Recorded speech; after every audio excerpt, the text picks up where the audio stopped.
If we're to think back to that time, around 2000, Mike Harris was the premier.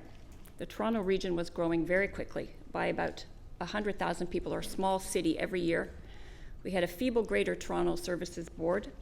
The effective plan for the region was essentially a patchwork of the 26 or so municipal plans in effect, and most of the growth was taking place at the suburban edge. Not surprisingly, there was little investment in infrastructure, especially transit.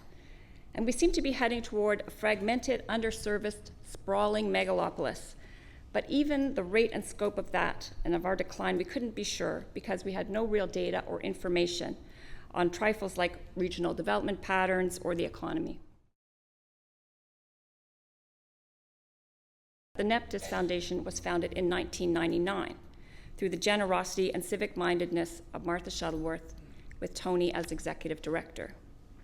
Neptis was founded with the idea to fill the gaping hole in our understanding of the Toronto City region and of city regions in Canada, to raise the profile of and the caliber of the discussion of the role of city regions like Toronto and what it takes to make them work and make them work well in the new millennium, and to introduce into that discussion, which tended to be relatively unencumbered by the facts, rigorous, impartial, empirical research, data, and analysis.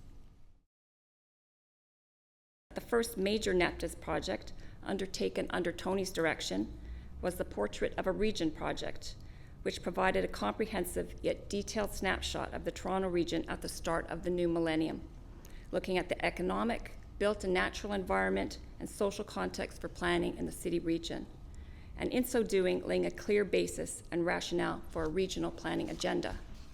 In 2001, the then Conservative government established smart growth panels and turned to Neptis and Tony to undertake an ambitious research project that would provide the evidence and analytical underpinning for the subsequent development of the Places to Grow plan and other regional tools.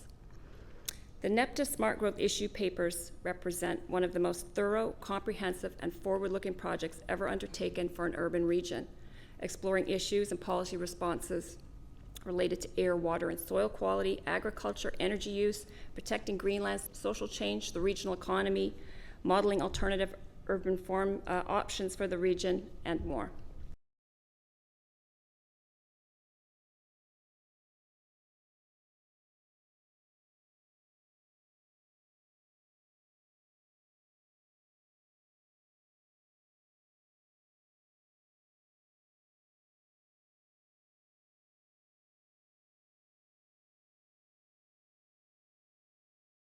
Fast forward to today. We have one of the most significant urban green belts in the world, protecting agricultural lands, water sources, and natural areas. We have a unified plan for the Toronto region, one that aims to substantially shift development patterns in order to create denser, more livable cities. We have a regional transportation authority, Metrolinx, and a regional transportation plan, the Big Move, and it may even get funded. At least we're having a discussion that was in itself impossible to have even a few years ago. The fact that we now have these regional tools in place is in itself a remarkable achievement in a relatively short time, measured in city years.